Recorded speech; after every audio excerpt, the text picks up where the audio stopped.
आज मराठा सेवकांची बैठक तुम्ही अंतरवली छत्रपती भवनला बोलवली, काय नेमकी बैठकीचं आयोजन आहे? नाही, बैठक अंतरवलीतच आहे असंच समजा. कारण ते काय होतं, तिथं लाईट जाते आता थोड्या वेळा, हे रोज चालू आहे. कारण मला वाटतं काहीतरी मार्चिन मुळा असं, म्हणजे काय त्यांचा आरोप दोष नाही आमचा काय. म्हणजे लाईट जाते आणि इतका उकाडा आहे, इतकं ऊन आहे प्रचंड, तिथं माणसं घामाघूम होतील लाईट गेल्यावर. म्हणून मग ऐन वेळेला आम्ही म्हणलं की आपण काय करू, छत्रपती भवनला बसू, असं म्हणून इकडं आलो. असं काय नाही.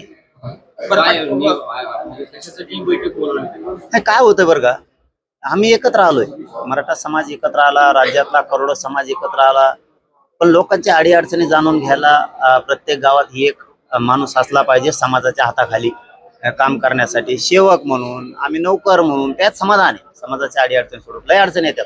शाळेतल्या मुलाच्या अडचणी आहेत, मुलीच्या अडचणी, शेतीच्या अडचणी येतात, दवाखान्याच्या आहेत, पोलीस स्टेशनच्या आहेत, तहसीलच्या आहेत, अनेक अडचणी आहेत. पोरं दुसऱ्या शहरात शिकायला जातात. आता पुण्यासारखे, मुंबईसारखे शहर आहेत. अडीअडचणी आल्या तर सांगायचा कोणाला?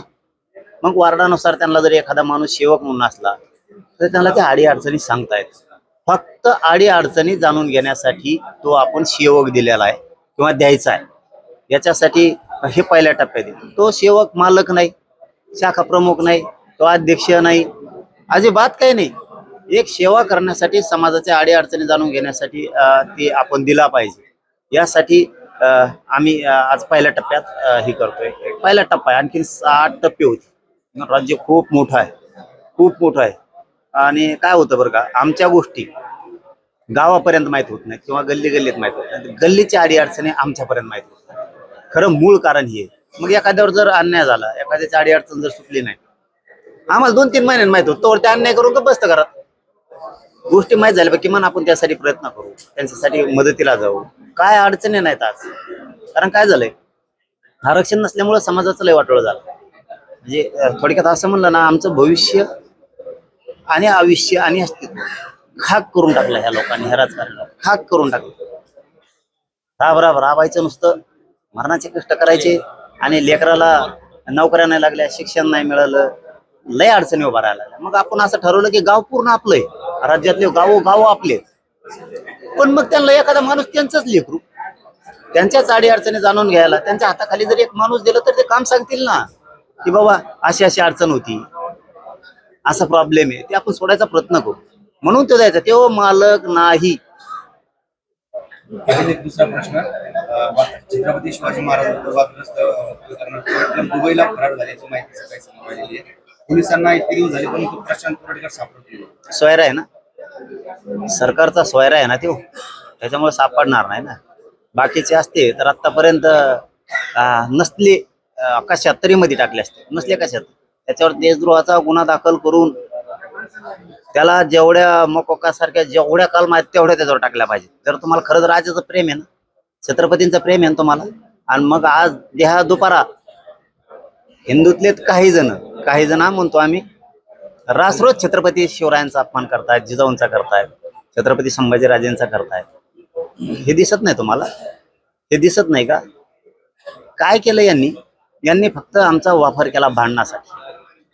फक्त माझ्या मराठा समाजाचा यांनी भांडणासाठी वापर केला आणि यांच्या राजकीय पोळ्या बाजून घेतल्या. माझ्या समाजाचं वाटोळ करून टाकलंय. खरं सांगतो तुम्हाला, हाक करून टाकला आमचं भविष्य. आम्हाला नुसतं भांडायला ठेवलं, नुसत्या मारायला ठेवलं. काही असलं की मराठी सगळ्यात पुढं. कारण यांनी एक नसच ओळखली होती मराठीची. यांना काय लागतं, यांना फक्त उचकायचं, यांना मोठेपणा द्यायचा.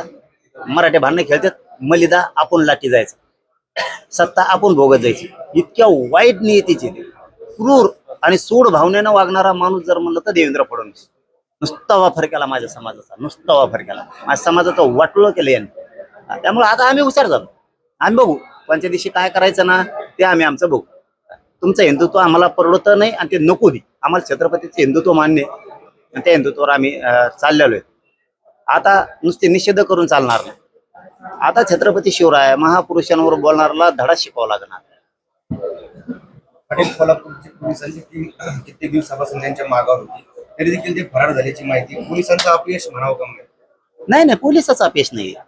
हे देवेंद्र फडणवीस घडून आणतोय, त्याचे सोयरे आहेत. अपमान करणारे सगळे सोयरे त्याचे. त्याने एक टीमच तयार केली, टोळी तयार केलेली. ती अपमान करते छत्रपती शिवरायांचा, महापुरुषांचा, फक्त दाखवायला हिंदू दाखविते, ते हिंदुत्व दाखविते आणि रासरोज घाणेरडे शब्दात बोलते. तेव्हाच कळतं माणसाला याच्या पाठीमागात त्यांचा पाठीराखा कोण, त्यांना बळ कोण देतो, बोलायचं कोण सांगतो. नंतर दाटूमुठी फक्त ते बोलणार, देवेंद्र फडणवीस दाटूमुठी बोलणार, मी असं करतो तसं करतो, काही करत नाही. तो फक्त गोरगरिबांचे लेकरं गुतू शकतो, गोरगरिबांचा वाटोळ करू शकतो, गोरगरीब मराठ्यांचे हाल करू शकतो. तो त्याच्या सगळ्या सोयऱ्यांना त्यांनी काही जणांची टोळी केली, त्यांच्यात तर खूप कट्टर हिंदुत्ववादी आहेत काही, खूप.